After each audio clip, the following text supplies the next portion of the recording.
दोस्तों नमस्कार। दुनिया नई व्यवस्था को बनते हुए देख रही है और भारत इस नई विश्व व्यवस्था के बीच में आकर खड़ा हो चला है। दुनिया के मानचित्र पर जो रूस और यूक्रेन में हो रहा है उसका सीधा असर यूरोप पर ही पड़ रहा है और इसी मौके पर भारत के प्रधानमंत्री की यूरोपीय देशों की यात्रा, जर्मनी के चांसलर से मुलाकात, फ्रांस के राष्ट्रपति से मुलाकात, डेनमार्क के प्रधानमंत्री से मुलाकात। सिर्फ 64 घंटे की यह यात्रा है, लेकिन इस यात्रा का महत्व शायद भविष्य के गर्भ में छिपा है, क्योंकि अभी तक रूस और यूक्रेन के बीच चल रहे युद्ध को लेकर जो यूरोपीय संघ की भूमिका है, भारत उससे बहुत दूर खड़ा है। और जो अमेरिका की भूमिका है उसे लेकर भारत कई मौकों पर अमेरिका को खरी खोटी सुना चुका है। यहां तक कि पिछले ही हफ्ते रायसीना डायलॉग्स के मौके पर भारत के विदेश मंत्री जयशंकर यह कहने से नहीं चूके कि अमेरिका तो तब भी खामोश रहा जब चीन की आक्रामक नीति इस पूरे इलाके में चल रही थी। अमेरिका ने तो तालिबान के साथ समझौता कर लिया और अफगानिस्तान को संकट में छोड़ दिया, यह जानते समझते हुए कि अमेरिका के ही इशारे पर भारत ने अफगानिस्तान में बड़ी तादाद में निवेश किया था। लेकिन इस बार मसला यूरोप का है, वह भी जर्मनी के साथ। जर्मनी दरअसल यूरोप के उन देशों में आता है जो टॉप पर है भारत के साथ व्यापारिक संबंधों को लेकर। लेकिन जर्मनी का रुख रूस को लेकर कितना एग्रेसिव या कितना उग्र रहा, यह इस बात से भी समझा जा सकता है कि प्रधानमंत्री मोदी की यात्रा से पहले ही जर्मनी की जो पहली प्रतिक्रिया निकल कर आई उसमें बहुत साफ तौर पर कहा गया, रूस जिस तरीके से यूक्रेन को तबाह कर रहा है, यूनाइटेड नेशन की चार्टर पर समझौता है हमारा और भारत का भी, हमें इसका विरोध करना चाहिए, भारत को निंदा प्रस्ताव लाना चाहिए। यानी एक भारत को लेकर आशान्वित स्थिति जर्मनी की है। लेकिन भारत की तटस्थ नीति शायद भारत के बार्गेनिंग पावर को अंतर्राष्ट्रीय मंच पर इस दौर में बढ़ा रही है। तो इन तीन देशों के सफर के बीच में जिन जिन बैठकों के साथ भारत को आने वाले वक्त को लेकर नीतियां तय करनी है, वो व्यापारिक हो सकती है, वो बिजनेस और ट्रेड से जुड़ी हुई हो सकती है, लेकिन कहीं ना कहीं उसका सीधा असर भारत के प्रशांत क्षेत्र में पड़ने वाला है। चीन के साथ भारत की जो आक्रामक रुख का रवैया है उसमें जर्मनी की भूमिका आने वाले वक्त में क्या होगी उस पर भी असर पड़ेगा और शायद समूचा यूरोप भारत की तरफ देख रहा है कि भारत की अपनी तटस्थता नीति अगर यूरोप के हक में नहीं है तो फिर आने वाले वक्त में किस तरीके के संबंध भारत के साथ यूरोप अपनाएगा या फिर उनकी जरूरतों के हिसाब से भारत के साथ उसके संबंध होंगे। इस यात्रा का महत्व शायद सबसे ज्यादा यही है। और जब हम जर्मनी का जिक्र आपसे कर रहे हैं तो इस बात को समझिए कि जर्मनी के साथ भारत के व्यापारिक रिश्ते पूरे यूरोप में सबसे ज्यादा हैं और भारत जिस भी जगह पर जो भी ट्रेड करता है उसमें दुनिया के मानचित्र पर जर्मनी 8वें नंबर पर आता है। पहले नंबर पर अमेरिका, दूसरे नंबर पर यूएई, तीसरे नंबर पर नीदरलैंड, चौथे नंबर पर चाइना और 5वें नंबर पर सिंगापुर भी है। यह भी समझना होगा, यानी जर्मनी से ज्यादा व्यापार भारत का चीन के साथ है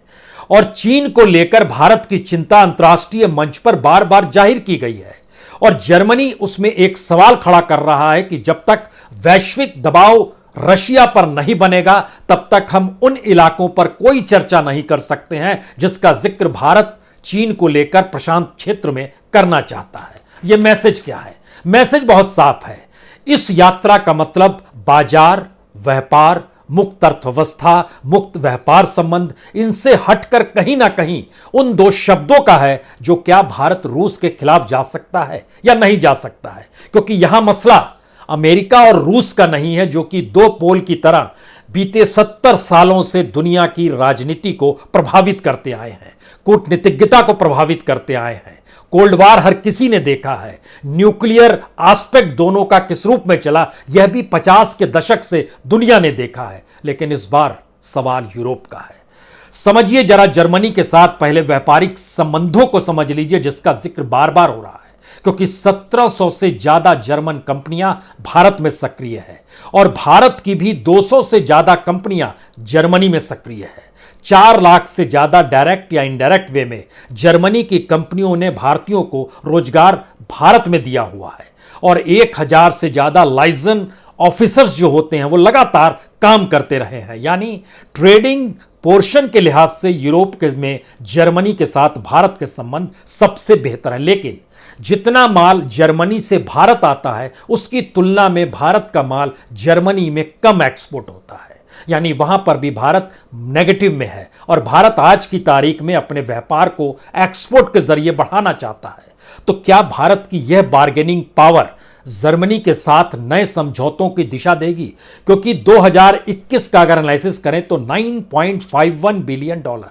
यानी तकरीबन 72,000 करोड़ इतना भारत ने एक्सपोर्ट किया जर्मनी को, लेकिन जर्मनी से जो एक्सपोर्ट होकर भारत आया वह तकरीबन 14.83 बिलियन डॉलर यानी 1,13,000 करोड़ यानी 41,000 करोड़ रुपया भारत का माइनस में है इस ट्रेडिंग में भी। तो क्या भारत उस रूप में समझौता कर पाएगा, आगे बढ़ पाएगा? क्योंकि भारत आईटी के सेक्टर में, ऑटोमोटिव के सेक्टर में, फार्मा के सेक्टर में, बायोटेक के सेक्टर में, मशीनरी के सेक्टर में,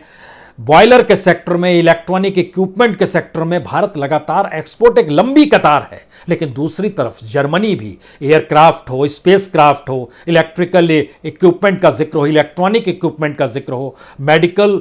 एपरेटस का जिक्र हो, ये सारी चीजें एक्सपोर्ट होकर जर्मनी से भारत भी आती है। यानी व्यापार की दृष्टि से भारत की बार्गेनिंग पोजीशन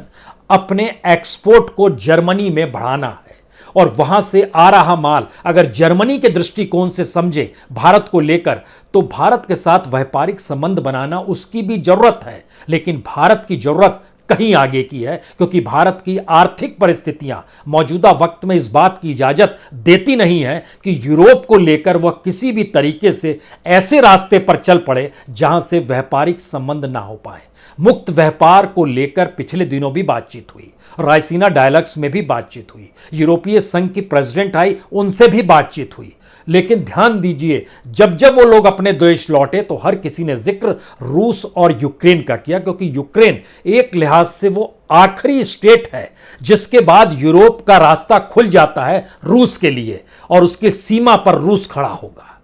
यानी नाटो के साथ खड़े होने के बावजूद भी नाटो कंट्रीज उसके बाद से एक लाइन से, चाहे वो पोलैंड हो, चाहे बुल्गारिया हो, बेलारूस हो, मोल्डोवा हो, जो भी आपको नजर आ रहा है, जो सीमावर्ती राज्य हैं जो यूक्रेन से लगे हुए हैं, अगर रशिया वहां तक पहुंच गया तो यूरोप के लिए एक नए संकट की स्थितियां होंगी। उसकी निर्भरता नाटो यानी अमेरिका को लेकर कहीं ज्यादा होगी और इस पूरे काल में अमेरिका जिन बातों का जिक्र करते रहा लेकिन उसके बावजूद भी कोई समाधान का रास्ता नहीं निकल पाया, तो भारत की अपनी साख जो है इस अंतर्राष्ट्रीय कूटनीति में कहीं ज्यादा बढ़ गई है। अगला सवाल यह है कि जर्मनी के चांसलर ओलाफ शॉल्ज के साथ पहली मुलाकात है। फ्रांस के राष्ट्रपति मैक्रोन चुनाव जीते हैं, उसके बाद यह पहली मुलाकात होगी जहां बधाई दी जाएगी। डेनमार्क के पीएम मैट फ्रेडरिक्सन, उनसे भी मुलाकात होनी है और जो नॉर्डिक समिट है जिसमें आइसलैंड, फिनलैंड, स्वीडन, नॉर्वे, इनके भी राष्ट्राध्यक्षों की मौजूदगी होगी। माना यही जा रहा है कि इनसे बातचीत भी उन्हीं रिश्तों को लेकर होगी जो कि दुनिया में अलग अलग तरीके से एनर्जी के क्षेत्र में डिस्कशंस होते हैं, जिसमें सस्टेनेबल एनर्जी है, रिन्यूएबल एनर्जी है, डिजिटलीकरण है या फिर इनोवेशन का क्षेत्र है। इसको लेकर कहीं ना कहीं बातचीत होगी। लेकिन उसके आगे का सवाल यह है कि अमेरिका और रूस और यूरोप और रूस, इन दोनों को भारत को एक नई दृष्टि से देखने की जरूरत है, क्योंकि भारत की अगर पोजीशन इस वक्त अंतर्राष्ट्रीय मानचित्र पर चेक एंड बैलेंस करने वाली ऐसी हो चली है, जबकि पूरे यूरोप को जरूरत पड़ रही है कि भारत एक निर्णय ले ऊरोप के पक्ष में, क्योंकि यूरोप ने कड़े प्रतिबंध लगाए हैं रशिया को लेकर, लेकिन भारत उनसे वंचित नहीं है। इसमें यह भी समझना होगा कि जर्मनी ऊर्जा को लेकर रशिया पर ठीक उसी तरीके से निर्भर है जैसे भारत अपने तौर पर निर्भर है सैन्य साजो सामान को लेकर। तो क्या यह माना जाए कि भारत सैन्य साजो सामान, जो कि हथियार का क्षेत्र होता है, उसमें भारत रशिया से सामान लेना बंद कर देगा? क्योंकि दूसरी तरफ ऊर्जा के लिए अगर जर्मनी निर्भर है रूस पर, तो जर्मनी ने निर्णय लिया है कि अगले 2 महीनों में वह रशिया से कोयला नहीं लेगा। अक्टूबर नवंबर आते आते तेल आयात बंद कर देगा और गैस को लेकर जो आयात करता है उसमें कमी लाएगा। यानी अपने तौर पर जिसका जिक्र जर्मनी कर रहा है कि संयुक्त राष्ट्र चार्टर के मूल सिद्धांतों का उल्लंघन हुआ है, जो रशिया ने यूक्रेन पर हमला किया है और भारत उस चार्टर के समझौतों के साथ जुड़ा है, उसके अपने समझौते जर्मनी के साथ उसी तरीके से, तो भारत को भी इस लिहाज से विरोध करना चाहिए रशिया का। यहां पर 3 सवाल बहुत साफ हैं। यूरोपीय कंट्रीज के सामने पहली बार रूस का जो संकट आया है और नाटो और यूरोपियन यूनियन अपने तौर पर जो प्रतिबंध रशिया पर लगा रहा है, उसका असर नहीं हो पा रहा है और वो मान रहे हैं कि भारत अगर शिफ्ट हो जाए उनकी तरफ तो असर पड़ने लगेगा, यानी भारत की महत्ता पहली बार। दूसरी स्थिति, फ्रांस इन जनरल ये मानता रहा है कि अंतर्राष्ट्रीय कॉन्फ्लिक्ट जब जब होते हैं तो मीडिएटर की भूमिका वो निभाता रहा है। इस बार भी मैक्रोन वो शख्स थे जो कि जेलेंस्की से भी बात कर रहे थे, जो कि यूक्रेन के राष्ट्रपति, और दूसरी तरफ पुतिन से भी वो लगातार बातचीत कर रहे थे। लेकिन ध्यान दीजिए, पुतिन और जेलेंस्की ने दोनों ने भारत का जिक्र किया, यानी मध्यस्थता फ्रांस की नहीं भारत की मायने रखती है, तो भारत की महत्ता यहां भी आपको बढ़ती हुई दिखाई देगी। और तीसरी सिचुएशन यह है कि भारत यूरोप के बूते रूस के साथ खड़ा हो नहीं सकता है, रूस के साथ खड़े होकर यूरोप को नकार नहीं सकता है। और यह स्थिति भारत की कमोवेश दुनिया के हर देश के साथ इस दौर में आ गई है। तो यहां पर एक चीज दिमाग में रखिएगा, हो सकता है आने वाले दिनों में जब प्रधानमंत्री वहां से लौटे तो उसके बाद वह दूसरी यात्रा रशिया की तरफ या उनसे सटे हुए देशों के साथ भी शुरू कर दे, क्योंकि यह बैलेंस भारत लगातार बनाते रहा है और अभी भी बना रहा है। लेकिन इस पूरे वक्त में भारत कहीं ना कहीं उस ग्राउंड जीरो पर आकर खड़ा हो गया है, जिसको लेकर बार बार कहा जा रहा है कि आखिर यूक्रेन युद्ध के बाद वो नई विश्व व्यवस्था होगी क्या, और उस नई विश्व व्यवस्था में यूरोप अपने आप को कहां खड़ा हुआ पाएगा, और उस जगह पर भारत की भूमिका क्या होगी। और भारत मौजूदा वक्त में अगर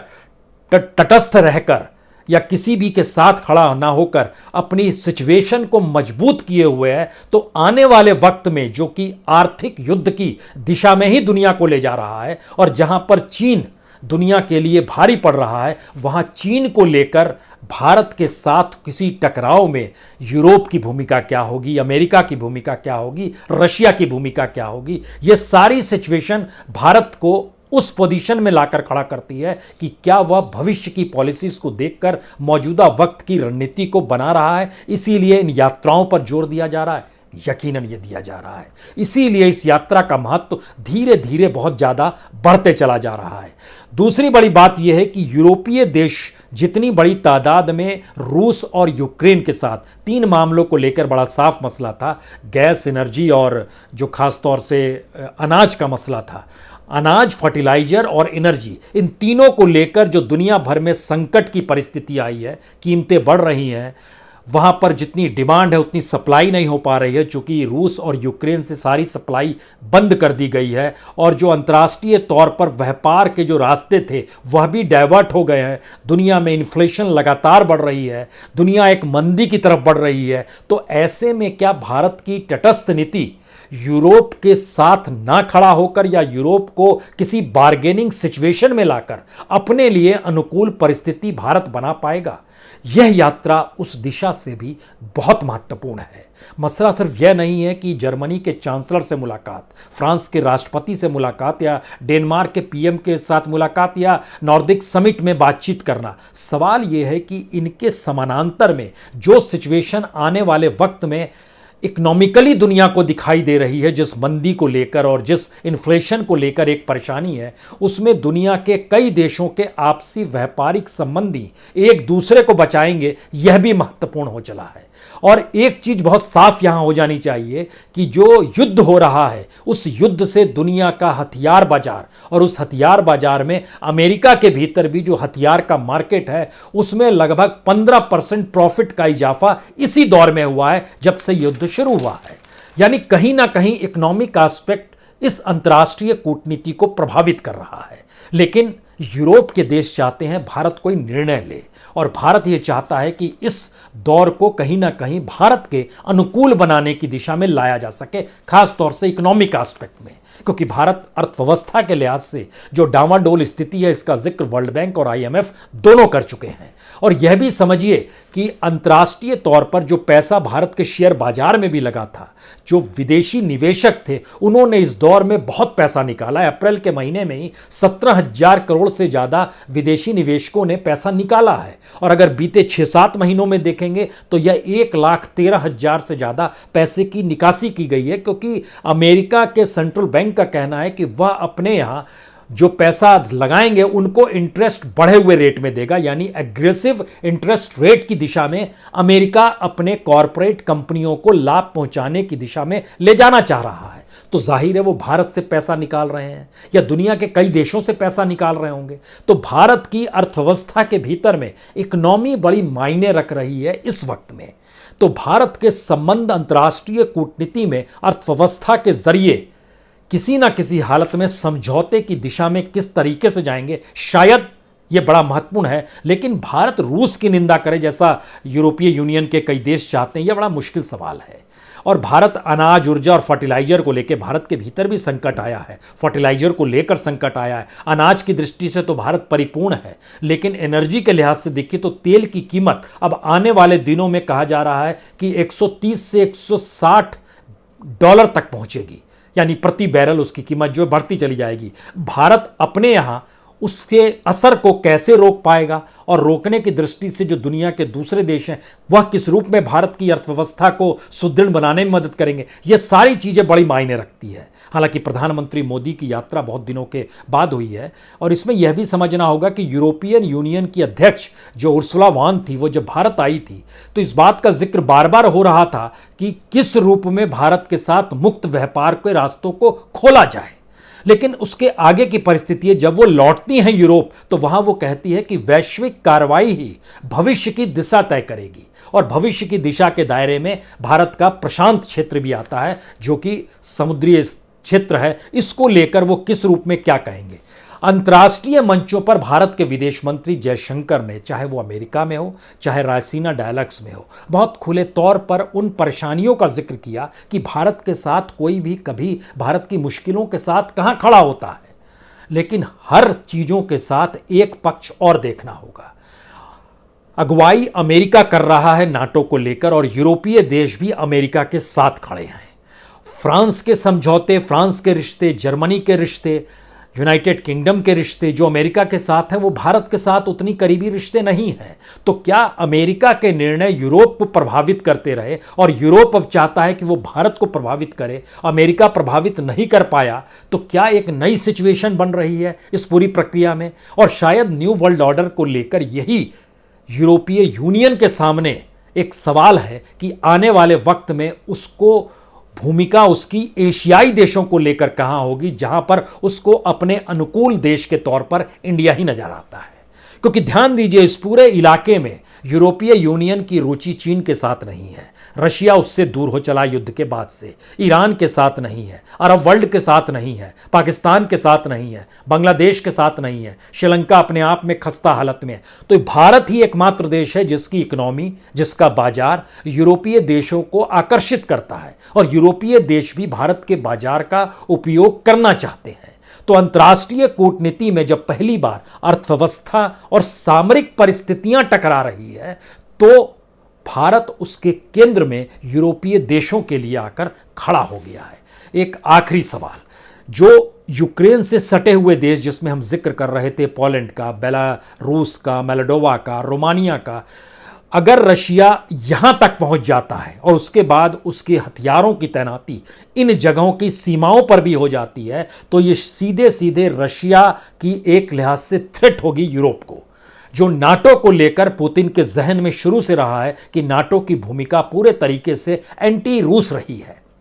तो यहां पर उसकी भूमिका रशिया यानी उस बीच में आकर खड़ा हो जाएगा, जो एक लिहाज से कर्टेन है अमेरिका और रूस के बीच में, तब वह अपने तौर पर अंतर्राष्ट्रीय कूटनीति में भारत की तरफ देख रहे हैं या दुनिया के दूसरे देशों की तरफ भी देख रहे हुए हैं। यहां पर एक चीज और समझिए, जिस समय फ्रांस की भूमिका इसलिए भी महत्वपूर्ण है, मैक्रोन जब अपने तौर पर राष्ट्रपति का चुनाव लड़ रहे थे, वह 3-4 बातों पर लगातार जोर दे रहे थे। वो कह रहे थे कि अब यूरोप को अपनी सिक्योरिटी को लेकर समझना होगा, एनर्जी के इंडिपेंडेंस को लेकर समझना होगा, और अपने व्यापारिक रिश्तों को वह किससे किस रूप में मजबूत करे, यह भी देशों को समझना होगा, और फ्रांस भी इसे ही समझेगा। और फ्रांस अपने तौर पर चाहता है कि अंतर्राष्ट्रीय तौर पर एक पीस सिचुएशन बनी रहे, और मैक्रोन इसी लिहाज से राष्ट्रपति पद पर दावेदार मजबूती के साथ आए, और चुनाव जीतने के बाद वह कमोवेश उन नीतियों पर काम भी कर रहे हैं। तो फ्रांस के लिए भी भारत की महत्वपूर्णता कहीं ज्यादा है इस पूरे इलाके को लेकर, जैसे ही आप एशिया में इंटर करते हैं। तो आखिर के 3 सवाल। भारत की बार्गेनिंग इस दौर में यूरोपीय संघ के साथ और यूरोपीय देशों के साथ बढ़ी हुई है, तो भारत क्या आर्थिक मुद्दों को लेकर कोई बड़ा समझौता करेगा? दूसरी बात, अगर बड़ा समझौते की दिशा में हाथ बढ़ जाते हैं, तो ऐसे में यूरोपीय यूनियन क्या यह चाहेगी कि भारत कोई बड़ा निर्णय ले यूरोपीय देशों को साथ खड़ा रखते हुए रशिया के खिलाफ? और तीसरी सिचुएशन, जिस अंतर्राष्ट्रीय विश्व व्यवस्था की दिशा को यूरोप भी देख रही है, अमेरिका भी देख रहा है, चीन भी देख रहा है, रशिया भी मान रहा है, भारत उसमें उसकी भूमिका सिर्फ तटस्थता की नीति से अगर कहीं मजबूती के साथ है, तो भारत की खामोशी ही शायद इस यात्रा के अंत के साथ भी हो जाएगी। इसी का इंतजार कीजिए, अगले 2 दिनों में बहुत चीजें परिवर्तित भी हो सकती हैं। बहुत बहुत शुक्रिया, बहुत बहुत शुक्रिया।